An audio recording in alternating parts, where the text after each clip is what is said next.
Hello children, welcome back to the channel H2O chemistry. मेरा नाम doctor Ritu जौहर और हम पढ़ रहे हैं क्लास 10th केमिस्ट्री का chapter metals and non metals. Lecture number 1 में हमने डिस्कस की थी in detail physical properties of metals. हम इसी चैप्टर को आगे बढ़ाते हैं। आज हम डिस्कस करेंगे physical properties of the non metals, फिर हम कंपैरिजन करेंगे मेटल्स और नॉन मेटल्स का, और फिर हम सीखेंगे बहुत important exceptions to the general physical properties of metals and non metals, क्योंकि यहाँ से आपके बहुत सारे क्वेश्चन पूछे जाएंगे एग्जामिनेशन में। आपको एनसीईआरटी की हर एक लाइन का यहाँ पे कंप्लीट एक्सप्लेनेशन मिल रहा है। आप सिर्फ अपनी एनसीईआरटी टेक्स्ट बुक साथ साथ में खोल कर रखना, आपको उसकी एक थॉरो अंडरस्टैंडिंग मिलेगी। और जितने भी एग्जाम रिलेटेड क्वेश्चंस आपसे पूछे जाते हैं वो मैं आपको साथ साथ में बताती जाऊंगी कि this is very very important for the boards. But actually में आपको अपनी एनसीईआरटी टेक्स्ट बुक की थॉरो ही नॉलेज होनी चाहिए अगर आपका टारगेट 100% मार्क्स है। तो चलिए शुरू करते हैं अपनी पढ़ाई। जल्दी से एक क्विक रीकैप कर लेते हैं। सबसे पहले प्रॉपर्टीज ऑफ द मेटल्स जो हमने पिछले लेक्चर में पढ़ी थी, वहां पे थ्रू द एक्टिविटीज 3.1 टू 3.6 हमने उनकी सारी प्रॉपर्टीज को समझा। जैसे कि मेटल्स लस्ट्रस होते हैं, उनकी एक शाइनी सरफेस होती है, वो लाइट को रिफ्लेक्ट करते हैं। मेटल्स हार्ड होते हैं और उनको इजीली आप स्क्रैच नहीं कर सकते, आपको बहुत फोर्स लगा के उनको तोड़ना पड़ता है। मेटल्स मेलिएबल होते हैं, they can be beaten into thin sheets without breaking. और फिर मेटल्स डक्टाइल होते हैं, आप उसकी थिन वायर्स ड्रॉ कर सकते हो। Metals, they are good conductors of electricity, they are good conductors of heat. और metals sonorous होते हैं, they produce a ringing sound when they are struck, जैसे कि मंदिर की घंटी। Right? So metals, they are lustrous, metals, they are hard, metals, they are malleable, metals, they are ductile, good conductors of heat and electricity and sonorous, जिसकी वजह से metals find a lot of application in our daily life. तो चलिए अब हम शुरू करते हैं आज की पढ़ाई about the physical properties of non metals. तो non metals do not show the typical properties of metals. Non metals जो मेटल्स नहीं है तो उनकी प्रॉपर्टीज मेटल्स के जैसे नहीं होंगी। कुछ एग्जांपल्स लेते हैं नॉन मेटल्स के, जैसे कि carbon in the form of coal, in the form of graphite, in fact in the form of diamond also. Then we have sulfur, we have iodine, oxygen gas, hydrogen gas, bromine a liquid. तो यहाँ से आप एक चीज understand कर सकते हो कि मेटल्स जो थे वो जनरली आपको सॉलिड मिले थे। सिर्फ एक ही मेटल ऐसा होता है जो कि लिक्विड है, दैट इज मरकरी। बट अगर आप नॉन मेटल्स को देखते हो तो नॉन मेटल्स में आपको सॉलिड्स भी मिलेंगे, आपको गैसेस भी मिलेंगे, और सिर्फ अगेन एक ही लिक्विड नॉन मेटल मिलेगा, that is bromine. Alright, so metals मैं यहाँ पे कंपैरिजन करती जा रही हूँ मेटल्स के साथ, जिसको हम फाइनली कंपैरिजन लिस्ट भी बनाएंगे। तो आप अपने नोट्स लिखते हुए अभी सिर्फ नॉन मेटल्स के बारे में लिखना, मेटल्स के साथ कंप्लीट कंपैरिजन आप बाद में देखेंगे। ठीक है, तो मेटल्स जनरली हार्ड होते हैं, एक ही एक्सेप्शन होती है मरकरी, जबकि नॉन मेटल सॉलिड भी हो सकते हैं, गैसेस भी हो सकते हैं, और सिर्फ एक नॉन मेटल है जो कि लिक्विड होता है, दैट इज ब्रोमीन। एंड हम ये जो स्टेट सॉलिड है, लिक्विड है, गैस है, इसकी बात करते हैं तो वो हम रूम टेम्परेचर पे ये मेटल्स या नॉन मेटल्स कैसे एग्जिस्ट करते हैं उसकी बात करते हैं। अदरवाइज आप इनको हीट करके आप उसको एक सॉलिड को एक लिक्विड बना सकते हो, उसको उसकी गैसियस स्टेट में लेके जा सकते हो, बट नहीं, जब हम बात करते हैं किसी भी एक मेटल या नॉन मेटल की स्टेट की कि वो सॉलिड है, लिक्विड है या गैस है, तो हम रूम टेम्परेचर पे बात कर रहे होते हैं। तो room temperature is generally taken to be 20 to 25 degrees Celsius। ठीक है, तो इस टेम्परेचर पे एक एलिमेंट की क्या कंडीशन है उसको हम डिस्क्राइब करते हैं when we are talking about कि वो सॉलिड है, लिक्विड है या वो गैस है। ठीक है, और जो नॉन मेटल्स सॉलिड है, अगर आप उनको देखोगे what you will find is कि वो जनरली डल होते हैं, वो लस्ट्रस नहीं होते, वो चमकते नहीं हैं। The non-metals differ from the metals in the physical properties and they are poor conductors of electricity also. ठीक है, तो अब हमारे पास है एक्टिविटी नंबर 3.7 जिसमें हमें कहा गया है let us study the physical properties of some non metals through the following activities. आपको करना क्या है, आपको कार्बन के सैंपल को कलेक्ट करना है, carbon in the form of coal और in the form of graphite. तो कोल इस तरीके से जैसे कि अंगीठियों में यूज किया जाता है बर्न करने के लिए, और ग्रेफाइट का एग्जाम्पल है आपकी पेंसिल का सिक्का। ठीक है, तो जो आप लेड पेंसिल बोलते हो तो उसके अंदर वो जो सिक्का होता है वो वेल लेड नहीं होता, वो होता है ग्रेफाइट, और ग्रेफाइट है एक फॉर्म ऑफ कार्बन। फिर उसके बाद आपको लेना है सल्फर और आपको लेना है आयोडीन। और अब आपको एक्टिविटीज नंबर 3.1 से 3.4 और 3.6 को रिपीट करना है इन्हीं नॉन मेटल्स के साथ कि क्या वो लस्ट्रस हैं या नहीं, क्या वो हार्ड हैं, वो मेलिएबल हैं, डक्टाइल हैं। तो ये सारी की सारी एक्टिविटीज आपको नॉन मेटल्स के साथ भी करके देखनी है और फिर आपको अपनी ऑब्जर्वेशंस लिखनी है और फिर कंपेयर करना है मेटल्स के साथ। ठीक है, तो इसी तरीके से आपका मेटल्स और नॉन मेटल्स का कंपैरिजन हो पाएगा फिजिकल प्रॉपर्टीज का। ठीक है, सो हम क्या कंपेयर करेंगे, lustre, hardness, ductility, malleability, conductivity and sonority. ठीक है, सो इस तरीके से आपकी एनसीईआरटी टेक्स्ट बुक में ये टेबल गिवन है जहां पे आपको इन ऑब्जर्वेशंस को नोट करना है for 3 metals and for 3 non metals, जहां पे आपको उसकी टाइप ऑफ सरफेस बतानी है कि वो शाइन करती है या नहीं, आपको उसकी हार्डनेस चेक करनी है, आप उसको हैमर करके देखो कि क्या वो हार्ड है, वो सॉफ्ट है या वो ब्रिटल है। फिर आपको उसकी मेलिएबिलिटी चेक करनी है कि जब आप उसको हैमर कर रहे हो तो क्या आप उसको शीट्स में बीट कर पा रहे हो या नहीं। फिर आपको देखना है कि क्या आप उसकी वायर्स बना पाते हो या नहीं, क्या वो इलेक्ट्रिसिटी कंडक्ट करते हैं या नहीं, क्या वो सोनरस हैं या नहीं, क्या वो रिंगिंग साउंड प्रोड्यूस करते हैं या नहीं। ठीक है, और इस एक्टिविटी को करने के बाद जो आपकी अंडरस्टैंडिंग आएगी हम अब उसको डिस्कस करते हैं। सो कुछ एग्जाम्पल्स मैंने भी यहाँ पर लिए हैं, तो हम इनको एक बारी चेक कर लेते हैं कि किस तरीके से मेटल्स और नॉन मेटल्स की कुछ प्रॉपर्टीज का हम कंपैरिजन कर सकते हैं। ठीक है, तो वेल सबसे पहले 4 एलिमेंट्स जो मैंने लिए हैं they are iron, copper, aluminium and magnesium, और फिर उसके बाद जो नेक्स्ट हमने लिए हैं वो नॉन मेटल्स है, carbon in the form of coal, sulphur, iodine and bromine. तो आयरन, कॉपर, एल्यूमिनियम और मैग्नीशियम अगर आप इनकी सल्फर सरफेस देखोगे तो what you will find is all of them they are lustrous. तो मेटल्स जनरली लस्ट्रस होते हैं। फिर उसके बाद अगर आप carbon in the form of coal देखोगे तो सरफेस डल होती है, याद रखना। ग्रेफाइट भी एक कार्बन का फॉर्म है और उसकी सरफेस लस्ट्रस होती है, तो यहाँ पे एक एक्सेप्शन भी है।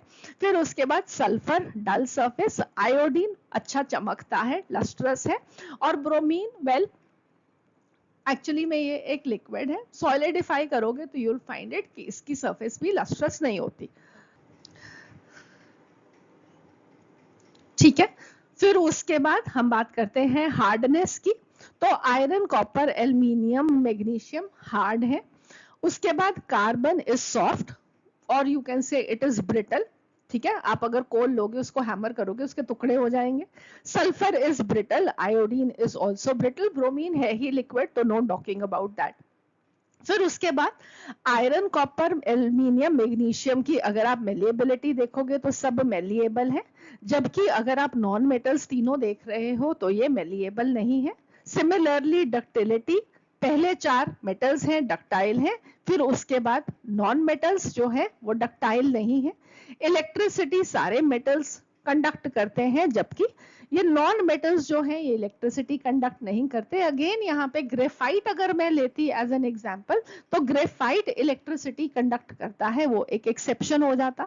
ठीक है, तो एक्सेप्शंस को मैं अकेले आपसे अलग से डिस्कस करूंगी। देन मेटल्स जो होते हैं वो सोनरस होते हैं, नॉन मेटल्स जनरली क्या होंगे, नॉन सोनरस होंगे। ठीक है, तो metals lustrous, hard, malleable, ductile, good conductors of electricity है, बट नॉन मेटल्स एक्चुअली में ऑपोजिट प्रॉपर्टीज शो करते हैं। इधर उधर कहीं ना कुछ एक्सेप्शन जरूर है, और वही एक्सेप्शंस हमको याद करनी होंगी अपने एग्जामिनेशन के लिए। जैसे कि यहाँ पे आयोडीन इज एन एक्सेप्शन, वो नॉन मेटल है बट उसकी सरफेस क्या है, लस्ट्रस। तो हम कंपाइल करते हैं यहाँ पे। अगर आपको सिर्फ प्रॉपर्टीज ऑफ नॉन मेटल्स बतानी होंगी तो आप क्या बताओगे कि नॉन मेटल्स की जो सरफेस होती है जनरली डल होती है, शाइन नहीं करती, ये सॉफ्ट होते हैं या वो ब्रिटल होते हैं, पीसेस में टूट जाते हैं। फिर ये नॉन मेलिएबल होते हैं, आप इनको थिन शीट्स में फ्लैटन नहीं कर पाओगे, ये डक्टाइल नहीं होते, आप इनकी वायर्स थिन नहीं बना पाओगे, they are poor conductors of electricity, they are poor conductors of heat, और ये नॉन सोनरस होते हैं। ठीक है, और इनकी फिजिकल स्टेट जैसे मैंने आपको बताया कि ये सॉलिड लिक्विड गैस की तरह एग्जिस्ट कर सकते हैं। ठीक है, तो काफी डिफरेंस है प्रॉपर्टीज का मेटल्स और नॉन मेटल्स के बीच में।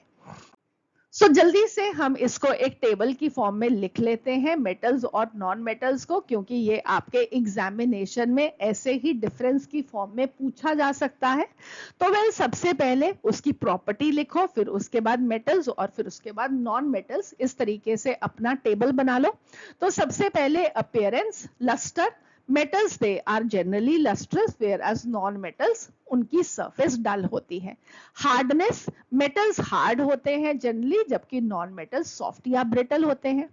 मेलिएबिलिटी की बात करें तो मेटल्स को आप थिन शीट्स में बीट कर सकते हो, जबकि non metals they are not malleable. Ductility में metals they can be drawn into thin wires, जबकि non metals they are not ductile, आप उनकी थिन वायर्स नहीं बना पाओगे। इलेक्ट्रिकल और हीट कंडक्टिविटी की अगर बात करें तो मेटल्स बहुत अच्छे कंडक्टर्स हैं, जबकि non metals they are poor conductors. Ringing sound क्या ये प्रोड्यूस करते हैं या नहीं, तो well metals they are sonorous, जबकि non metals they are non sonorous. और अगर हम नेचर एट रूम टेम्परेचर की बात करें तो metals they are usually solid, सिर्फ एक ही एक्सेप्शन है, that is mercury which is a liquid. और नॉन मेटल्स भी जनरली सॉलिड या गैस होंगे, और एक ही आपको एक्सेप्शन मिलेगी, ब्रोमीन। तो पूरी केमिस्ट्री में आपके पास दो एलिमेंट हैं जो कि लिक्विड हैं, वो है मरकरी और ब्रोमीन। मरकरी एक मेटल और ब्रोमीन एक non metal, and trust me ये पेपर में बहुत बारी पूछा जाता है, इसलिए आपको ये याद रखना जरूरी है। तो अब हम इनकी फटाफट से एक्सेप्शंस देखते हैं जो आपको इंपॉर्टेंटली याद रखनी है। ठीक है, तो सबसे पहली प्रॉपर्टी है लस्ट्रस। तो हमने पढ़ा कि जो मेटल्स होते हैं उनकी सरफेस शाइनी होती है, but we have exceptions of metals जो कि शाइन नहीं करते।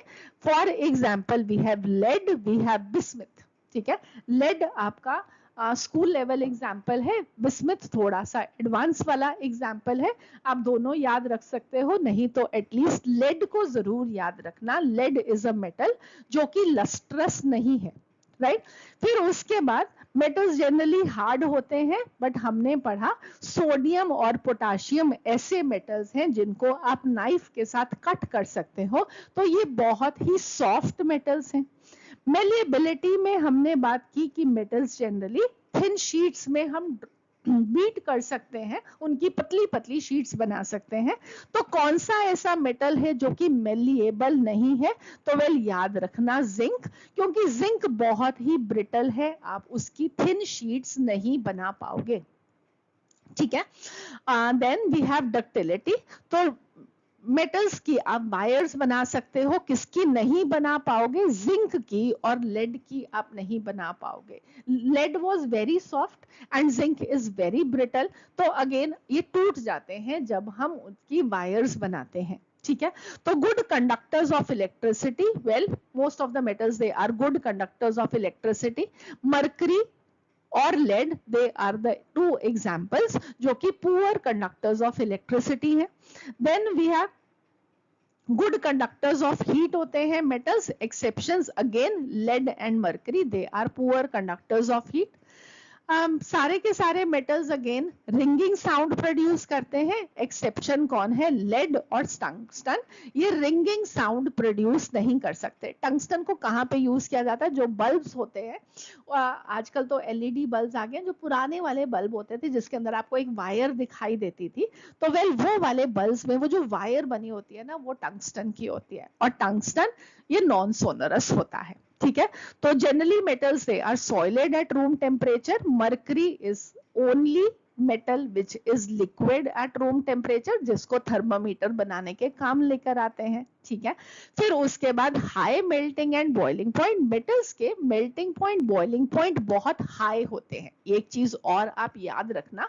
बट हमारे पास दो ऐसे मेटल्स हैं, गैलियम और सीजियम, जिनका मेल्टिंग पॉइंट बहुत ही कम है, अराउंड 30 डिग्री सेल्सियस। तो रूम टेम्परेचर पर, ठीक है, गर्मियों में तो हमारे यहाँ पे टेम्परेचर 40-45 पर भी चला जाता है, तो वेल 30 डिग्री सेल्सियस पे ये पिघल जाते हैं। या अगर आप इसको अपने पाम पे रखोगे, अपने हाथ की हथेली पर रखोगे, तो हाथ की हथेली की वार्मथ लेकर ही ये पिघल जाएंगे, दे मेल्ट इन योर पाम। तो जल्दी से एक क्विक रीकैप करते हैं इन सब एक्सेप्शंस का, क्योंकि ये बहुत इंपॉर्टेंट है आपको याद रखने अपने एग्जामिनेशन के लिए। अगर आपको बोर्ड में 100% चाहिए, ये एक एक एक्सेप्शन आपको याद होनी चाहिए। तो कौन से मेटल्स हैं जो कि डल हैं, लेड और बिस्मिथ। कौन से मेटल्स हैं जो कि बहुत सॉफ्ट हैं, जिनको नाइफ के साथ भी काटा जा सकता है, सोडियम और पोटाशियम। कौन से हैं जो कि मेलिएबल, डक्टाइल नहीं है, जिंक, लेड।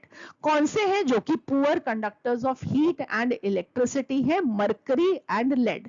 कौन से हैं जो कि नॉन सोनरस है, लेड और टंगस्टन। कौन सा मेटल है जो कि लिक्विड है, मर्करी। और कौन से ऐसे मेटल्स हैं जिनके मेल्टिंग पॉइंट बहुत कम है, वो हाथ पे रखते हुए पिघल जाते हैं, they are gallium and caesium. ठीक है, तो मेटल्स की आपने कैरेक्टरिस्टिक फिजिकल प्रॉपर्टीज देखी, एक्सेप्शंस देखी। अब हम देखते हैं नॉन मेटल्स में कौन कौन सी एक्सेप्शंस आपको याद रखनी है। तो वेल, नॉन मेटल्स में जनरली हम कहते हैं कि जो सरफेस होती है, अगर वो सॉलिड है नॉन मेटल, तो उसकी जो सरफेस होगी वो डल होगी। बट हमारे पास आयोडीन है जो कि लस्ट्रस है। साथ में आप अगेन यहाँ पे याद रखना कि ग्रेफाइट, आपकी पेंसिल का जो सिक्का है, वो भी लस्ट्रस होता है। ठीक है, नेक्स्ट, जनरली जो नॉन मेटल्स होते हैं वो हार्ड नहीं होते, वो सॉफ्ट या ब्रिटल होते हैं। बट डायमंड अगेन कार्बन का एलोट्रोप है। अब एलोट्रोप क्या होते हैं, डायमंड, ग्रेफाइट, कोल, ये सब कार्बन के एलोट्रोप हैं। बट इसके बारे में हम एक बेटर डिस्कशन करेंगे जब हम carbon and it's compounds chapter number 4 of your chemistry को पढ़ेंगे। ठीक है, तो डायमंड फिलहाल कार्बन का एक फॉर्म है जो कि आप याद रख सकते हो, और ये बहुत ही हार्ड है, इसलिए वेल ये एक एक्सेप्शन बन जाती है टू द नॉन मेटल्स, क्योंकि वो जनरली नॉन मेटल्स सॉफ्ट और ब्रिटल होते हैं। तो non metals generally non malleable और नॉन डक्टाइल होते हैं, बट ग्रेफाइट इज मेलिएबल, ये आप याद रखना। Then generally the non metals they are poor conductors of electricity, they are poor conductors of heat. तो यहाँ पे आपको दो एक्सेप्शंस याद करनी है। इलेक्ट्रिसिटी में graphite is a very good conductor of electricity. ठीक है, और पुअर कंडक्टर ऑफ हीट में diamond is a very good conductor of heat. ठीक है, ग्रेफाइट इलेक्ट्रिसिटी का गुड कंडक्टर है और डायमंड हीट का गुड कंडक्टर है, ये याद रखना। ठीक है, सो नॉन सोनरस में हमारे पास कोई एक्सेप्शन नहीं। सॉलिड, लिक्विड और गैस में आपको बता दिया कि ब्रोमीन, ठीक है, कि जनरली ये सॉलिड होते हैं और गैस होते हैं, bromine is the only liquid. But अगर मैं लिखूंगी कि ये सॉलिड, लिक्विड और गैस किसी की भी तरह एग्जिस्ट कर सकते हैं, तो मुझे ब्रोमीन को एज एन एक्सेप्शन लिखने की जरूरत नहीं है। बट आपको याद रखना है कि आपके पास सिर्फ दो ही एलिमेंट हैं जो कि लिक्विड स्टेट में एग्जिस्ट करते हैं, मरकरी एक मेटल, ब्रोमीन एक नॉन मेटल। और वो दो एलिमेंट जो कि आपकी हाथ की हथेली में ही मेल्ट कर जाते हैं, गैलियम और सीसियम। ठीक है। और जनरली नॉन मेटल्स के मेल्टिंग पॉइंट, बॉइलिंग पॉइंट लो होते हैं, बट डायमंड का मेल्टिंग पॉइंट एक्सट्रीमली हाई है। इनफैक्ट इस बहुत हाई मेल्टिंग पॉइंट है इसका, इसलिए इसको एज अ कटिंग टूल को भी तरह यूज किया जाता है। अगेन ये सारी चीजें हम डिस्कस करेंगे in the chapter carbon and it's compounds. तो अब आपको ये तो समझ में आ गया कि नॉन मेटल्स की क्या प्रॉपर्टीज है, बट उसके अंदर भी एक्सेप्शंस हैं, और मेटल्स के अंदर भी कुछ क्या फिजिकल प्रॉपर्टीज हैं, बट उसमें भी बहुत सारी एक्सेप्शंस हैं। तो अगर हमको मेटल्स और नॉन मेटल्स को एक बेटर तरीके से क्लासिफाई करना है, तो हमें उनकी केमिकल प्रॉपर्टीज को पढ़ना चाहिए, जिसको हम डिस्कस करेंगे अपने अगले लेक्चर में। तो आज का ये लेक्चर यहीं पे फिनिश होता है। आई होप आप लोगों को अंडरस्टैंड हुई सारी की सारी properties of metals, non metals, उनके बीच में क्या क्या डिफरेंसेस हैं, मेटल्स के क्या एक्सेप्शंस हैं, नॉन मेटल्स के क्या एक्सेप्शंस हैं। ये सब इंपॉर्टेंट है आपके एग्जामिनेशन के लिए। और अब हम मिलेंगे अगले लेक्चर में, जहां पे हम डिस्कस करेंगे the chemical properties of metals and non metals. तो जुड़े रहिएगा। अच्छे लग रहे हैं लेक्चर तो do give it a thumbs up, कंजूसी नहीं करना, मेरे को सपोर्ट करना कि मैं और बच्चों तक रीच कर पाऊं। तो God bless you my children, have a nice day.